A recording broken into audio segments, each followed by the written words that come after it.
हाय, good morning. तब कैसे हैं आप सब? पूरे बढ़िया, मस्त, दंदनादन। चलिए, इससे पहले हम पढ़े थे प्रकाश का परावर्तन। जब प्रकाश की किरणें किसी परावर्तक सतह से टकराती है तो पुनः अपने माध्यम में लौट आती है। इसी घटना को हम क्या कहते हैं? प्रकाश का परावर्तन। प्रकाश के परावर्तन से संबंधित कुछ तथ्य को जाने थे, कुछ पद को जाने थे, जिससे आपतित किरण, परावर्तित किरण, अभिलंब, आपतन कोण, परावर्तन कोण, पॉइंट ऑफ इंसिडेंट, सब कुछ जाने थे। और जो सबसे प्रमुख होता है परावर्तन क्या है, उनके नियमों को लिखे। तो उनके दो नियम होते थे। पहला क्या होता था? आपतित किरण, परावर्तित किरण एवं अभिलंब, तीनों परावर्तक सतह के एक बिंदु पर मिलते हैं, कोई दिक्कत। दूसरा नियम क्या था? आपतन कोण हमेशा परावर्तन कोण के बराबर होता है। आपतन कोण हमेशा परावर्तन कोण के बराबर होता था। कोण आई बराबर कोण आर। तो टर्म आया था मिरर, हम बताए थे, इनका स्टडी करते हैं नेक्स्ट क्लास में। आइए अब वही नेक्स्ट क्लास में पढ़ते हैं। मिरर, मिरर दर्पण। चलिए परिभाषा लिखते हैं मिरर का, फिर समझ जाएंगे आपको। लिखिए, वह पदार्थ जो प्रकाश का नियमित परावर्तन करता हो दर्पण कहलाता है। वह पदार्थ जो प्रकाश का नियमित परावर्तन करता है दर्पण कहलाता है। लिखे, वह पदार्थ जो प्रकाश का नियमित परावर्तन करता है दर्पण कहलाता है। इजी में फिर से नोट करिए, वह पदार्थ जो प्रकाश का नियमित परावर्तन करता है दर्पण कहलाता है। जैसे देखिए,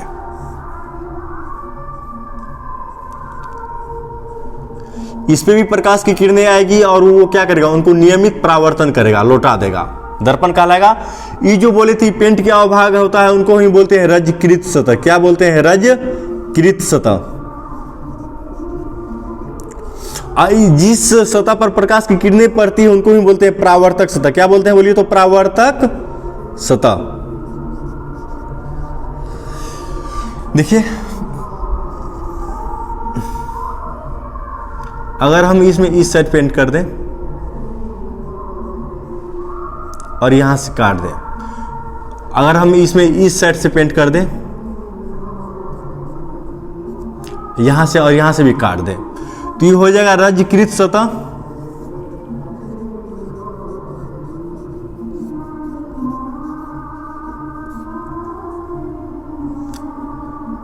और ये हो गया आपको परावर्तक सतह।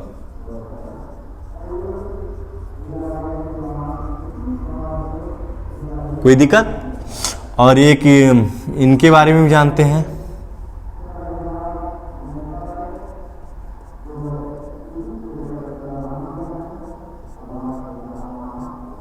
कोई दिक्कत? चलिए एग्जाम्पल में लिख लीजिए, वह पदार्थ जो प्रकाश का नियमित परावर्तन करता है दर्पण कहलाता है। चलिए छापिए।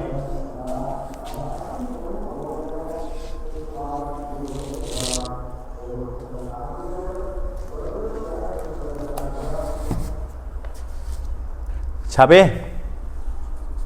हाँ सर, छापने में पीछे रहते हैं। आप छापिए ना, उससे पहले हम छाप लो, हम लोग छाप के बैठ जाएंगे। बहुत तेज है ना।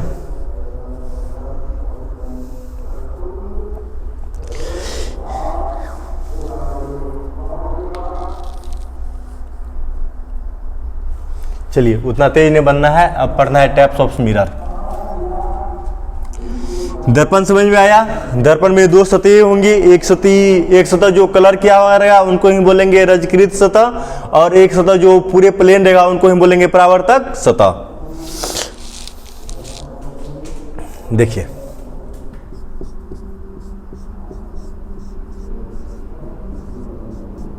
Type of mirror.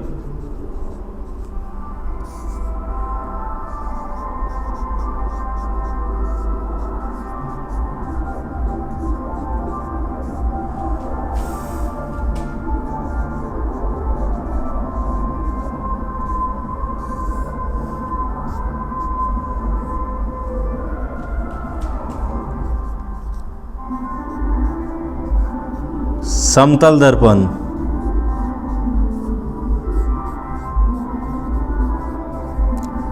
Plane mirror,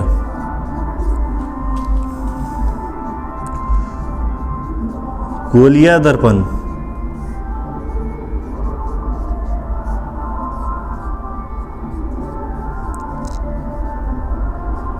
spherical mirror,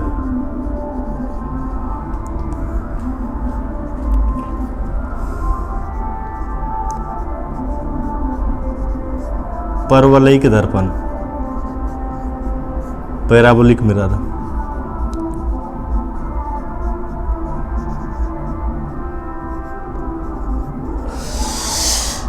समतल दर्पण का कोई बेटा सब नहीं होता है, गोलिया दर्पण को होता है 2 ठो। दिख रहा है आप लोग को? अवतल दर्पण और उत्तल दर्पण, कनकेव मिरर,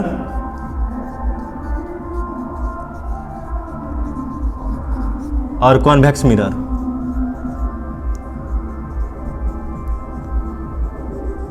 एक बार हम देख लेते हैं कि आप लोग को दिखता है कि नहीं दिखता है कॉनकेव और कॉन्वेक्स। हाँ चलिए, दिख रहा है, लिखिएगा अच्छे से। चलिए पढ़ते हैं। वह पदार्थ जो प्रकाश का नियमित परावर्तन करता है दर्पण कहलाता है। दर्पण कुल 3 प्रकार के होते हैं, प्लेन मिरर, स्फेरिकल मिरर और पैराबोलिक मिरर। समतल दर्पण, गोलीय दर्पण और परवलयिक दर्पण। समतल दर्पण का कोई पार्ट नहीं होता है। गोलीय दर्पण का 2 पार्ट होता है, एक होता है अवतल दर्पण और एक होता है उत्तल दर्पण। कॉनकेव मिरर और कॉन्वेक्स मिरर। नोट किए, वीडियो पॉज करके नोट करिए, लिखे। चलिए मिटा दिया जाए। ओके, मिटा दे।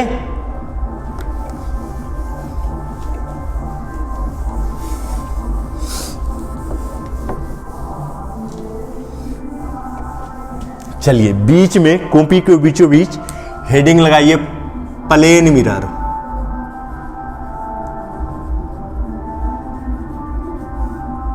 समतल दर्पण,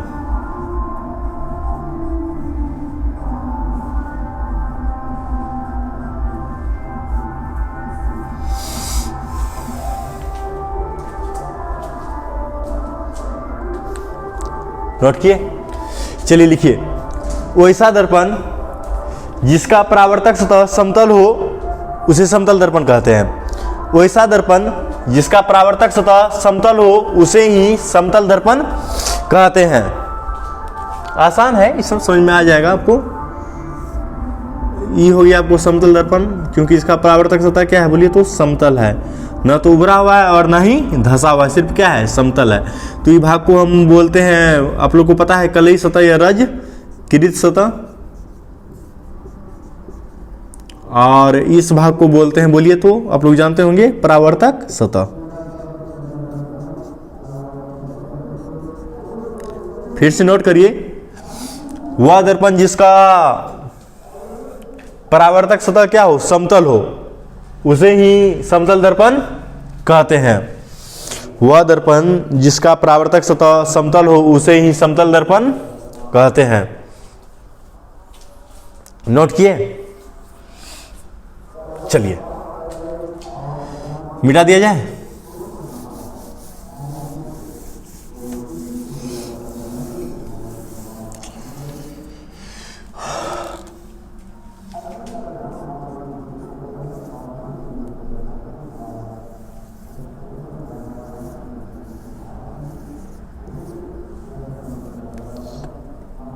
हेडिंग लगाइए, इमेज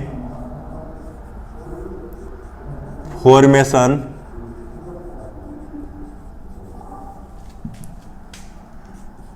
बाय प्लेन मिरर। समतल दर्पण के द्वारा प्रतिबिंब का बनना। Image formation in plane mirror कर दीजिए। समतल दर्पण में प्रतिबिंब का बनना।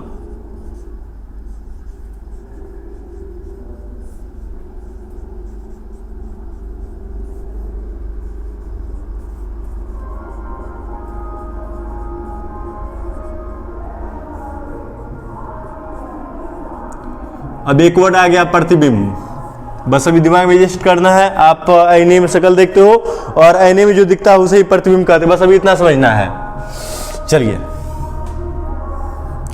ये मान लीजिए कोई प्लेन मिरर है, यहां पे कोई ऑब्जेक्ट है,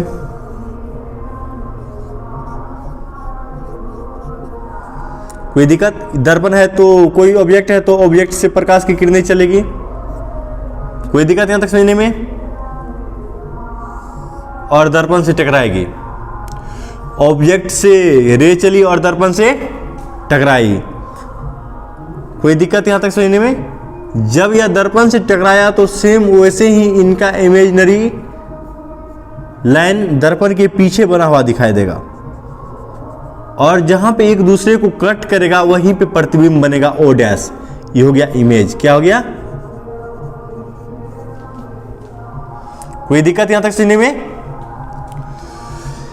जब ऑब्जेक्ट से प्रकाश की किरणें चली, मिरर से टकराया, तो सेम वैसने प्रकाश की किरणें मिरर के अंदर आपको एक लाइन जैसे दिखाई देता हुआ, आप सोचिए, कल्पना करिए, नाम ही हो गया इमेज। इमेज मतलब इमेजिनरी, जिनको आप सोचते हैं। कोई दिक्कत यहां तक समझने में? अगर मान लीजिए ऑब्जेक्ट से मिरर की दूरी x हो, तब मिरर से इमेज की भी दूरी x होगा। ना कि आपका दूरी यहां से दर्पण के साथ 5 मीटर हो तो दर्पण से प्रतिबिंब की दूरी 50 मीटर हो, ऐसा नहीं होगा। अगर ऑब्जेक्ट मिरर से ऑब्जेक्ट का डिस्टेंस x मीटर हो तो मिरर से इमेज का भी डिस्टेंस x मीटर होगा। कोई दिक्कत यहां तक समझने में? सिर्फ किस कंडीशन की बात करते हैं? प्लेन मिरर के। समझिए, समतल दर्पण के बारे में बात करते हैं। फिर अगला केस, अगर इमेज की ऊंचाई आपको h हो, इमेज की ऊंचाई कितना हो h, सॉरी, अगर ऑब्जेक्ट की ऊंचाई h हो तब इमेज की ऊंचाई भी क्या होगा? h ही होगा। क्या होगा? जितना बड़ा आपका ऑब्जेक्ट होगा उतना ही बड़ा आपका क्या होगा? इमेज होगा। सर आप क्या बता रहे? ना तो ऑब्जेक्ट समझ में आता है और ना ही इमेज समझ में आता है। अरे ऑब्जेक्ट मतलब वस्तु, जितनी ऊंचाई वस्तु की होगी उतनी ही ऊंचाई प्रतिबिंब की होगी। आईना में मुंह देखे हो? हाँ देखे हैं। क्या तुम्हारा चेहरा छोटा होता तो बड़ा हो जाता है? नहीं सर, जैसे चेहरा रहता है वैसे ही दिखाई देता है। हाँ एकदम सही है, जितनी ऊंचाई वस्तु की होगी उतनी ही ऊंचाई प्रतिबिंब की होगी। कोई दिक्कत? पहला क्या देखें, मिरर से लिख देते हैं प्लेन मिरर। मिरर से ऑब्जेक्ट की डिस्टेंस x है तो मिरर से इमेज का भी डिस्टेंस क्या होगा? x होगा। जितना हाइट ऑब्जेक्ट का होगा उतना ही हाइट इमेज का होगा। कोई दिक्कत?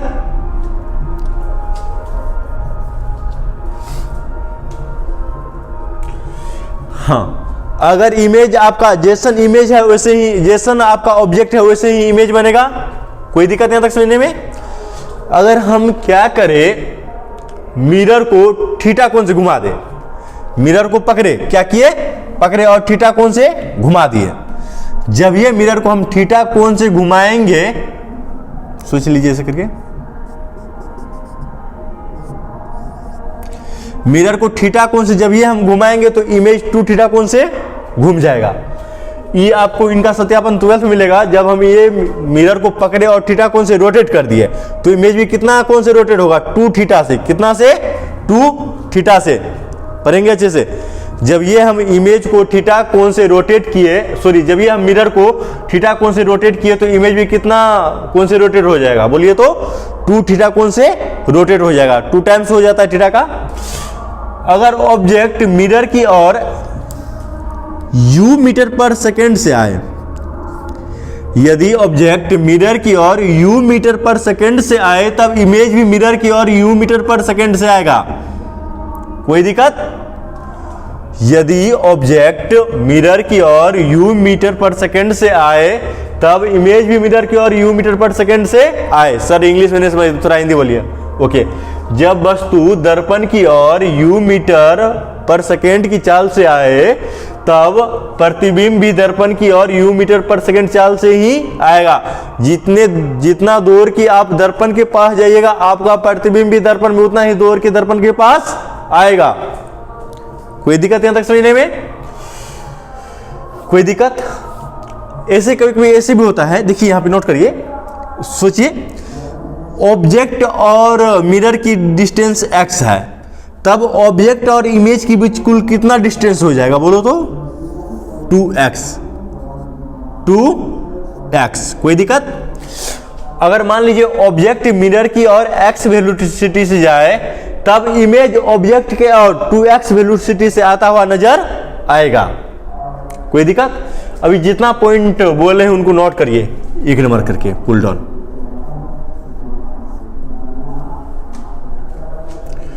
हाँ, उससे पहले लिख लीजिए समतल दर्पण की विशेषताएं, हेडिंग लगाइए।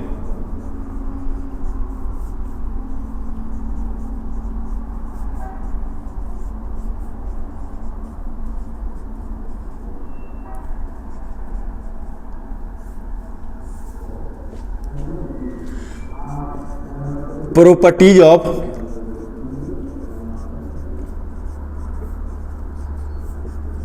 Plane mirror. समतल दर्पण की विशेषताएं, तो एरो दे के लिखिएगा समतल दर्पण की निम्न विशेषताएं हैं।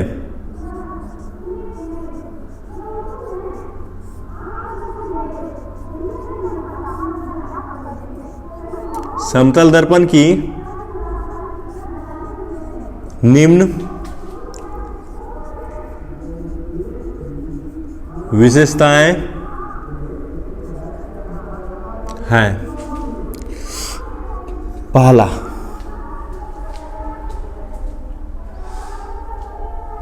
नोट करते जाइएगा। पहला, समतल दर्पण हमेशा सीधा प्रतिबिंब का निर्माण करता है।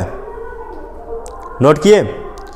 समतल दर्पण हमेशा सीधा प्रतिबिंब का निर्माण करता है। समतल दर्पण हमेशा सीधा प्रतिबिंब का निर्माण करता है। दूसरा,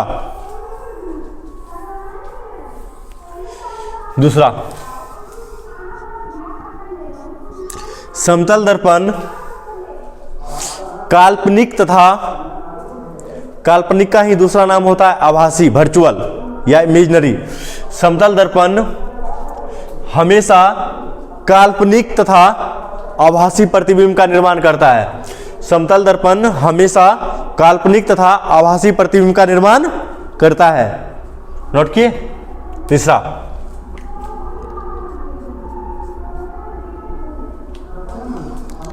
यदि समतल दर्पण से वस्तु की दूरी x मीटर हो, यदि समतल दर्पण से वस्तु की दूरी x मीटर हो, तब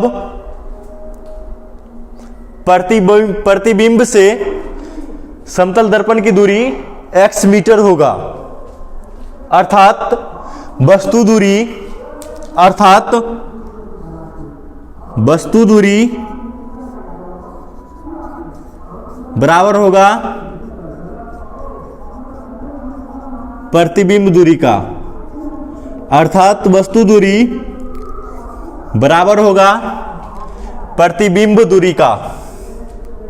चलिए पॉइंट नोट करिए, वस्तु दूरी इक्वल प्रतिबिंब दूरी, object distance equals image distance. चौथा पॉइंट,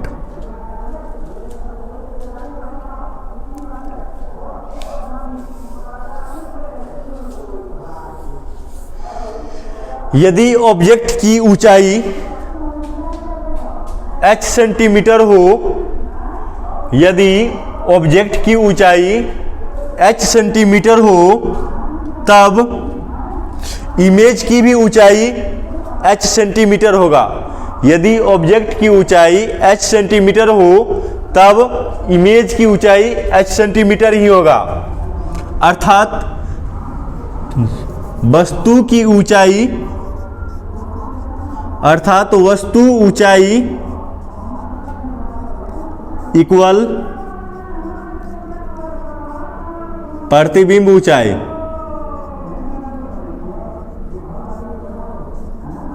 h बराबर h डैश। नोट कीजिए 5वां पॉइंट्स।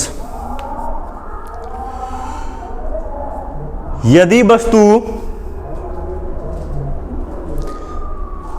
x मीटर पर सेकेंड की वेग से समतल दर्पण की ओर आए, यदि वस्तु x मीटर पर सेकेंड की वेग से समतल दर्पण की ओर आए, तब प्रतिबिंब भी x मीटर पर सेकेंड की वेग से दर्पण की ओर आएगा। यदि वस्तु x मीटर पर सेकेंड की वेग से दर्पण की ओर आए, तब प्रतिबिंब भी x मीटर पर सेकेंड के वेग से दर्पण की ओर आएगा। नोट किए। छठा पॉइंट, यदि वस्तु x मीटर पर सेकेंड की वेग से दर्पण की ओर आए, तब यदि वस्तु x मीटर पर सेकेंड की वेग से दर्पण की ओर आए, तब प्रतिबिंब 2x मीटर पर सेकेंड की वेग से वस्तु की ओर आएगा। नहीं समझे? वस्तु ने x मीटर पर सेकेंड की वेग से दर्पण की ओर आ रहा है, लेकिन प्रतिबिंब दर्पण की ओर नहीं, किनकी ओर? वस्तु की ओर। तो 2x मीटर पर सेकेंड से होगा। नोट किए। यदि वस्तु दर्पण की ओर x मीटर पर सेकेंड की वेग से आए, तब प्रतिबिंब 2x मीटर पर सेकेंड की वेग से वस्तु की ओर आएगा। हो गया। छठा लिखिए। सातवां लिखिए।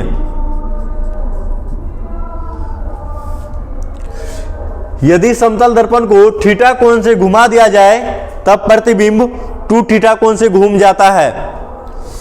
यदि समतल दर्पण को थीटा कोण से घुमा दिया जाए, तब प्रतिबिंब 2 थीटा कोण से घूम जाता है। समझेंगे 12th में?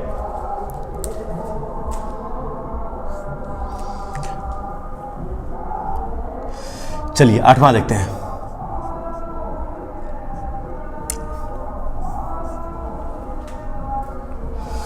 और इनके बारे में कुछ जानते हैं, सोचिए।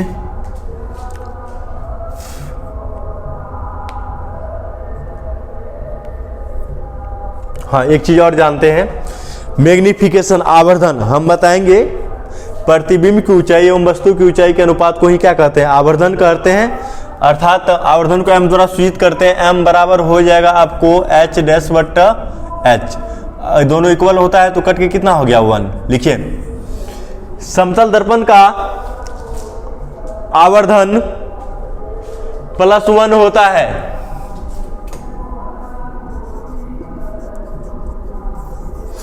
समतल दर्पण का आवर्धन +1 होता है।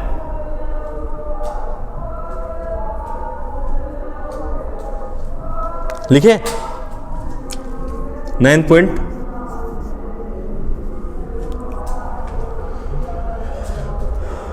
हाँ, समतल दर्पण की फोकस दूरी, समतल दर्पण की फोकस दूरी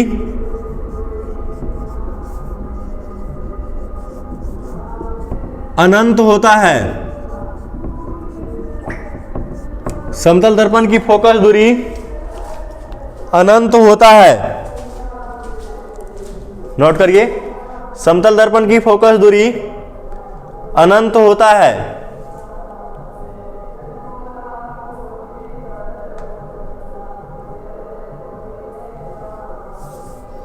समतल दर्पण की फोकस दूरी अनंत होता है। नोट करिए, समतल दर्पण की फोकस दूरी अनंत होता है।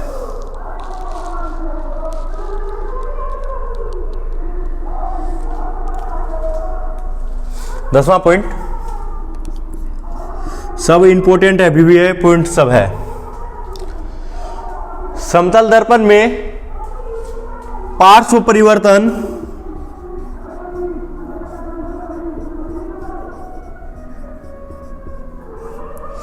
समतल दर्पण में पार्श्व परिवर्तन की घटना होती है।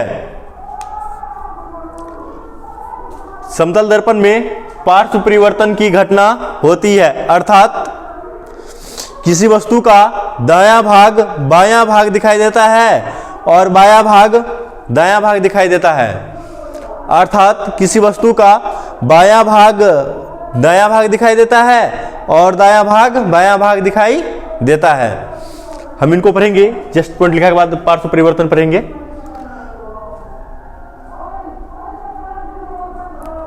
अगला पॉइंट,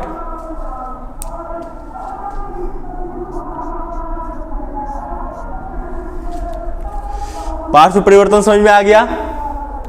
किसी भी समतल दर्पण के सामने जब हम खड़ा होंगे तो बायां भाग दायां और दायां भाग बायां दिखाई देता है।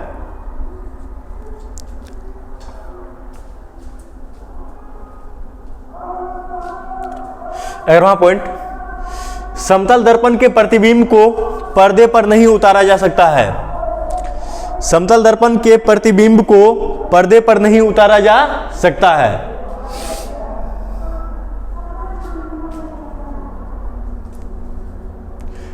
कोई दिक्कत यहां तक समझने में? जितना पॉइंट्स पढ़ाए हैं लिखाए हैं, एक एक पॉइंट जुबान पे होना चाहिए, सब याद होना चाहिए। और जो कुछ भी होगा आप लोग पढ़िएगा, बुक पढ़िएगा, जानिएगा और सोचिएगा। ओके, मिटा दिया जाए,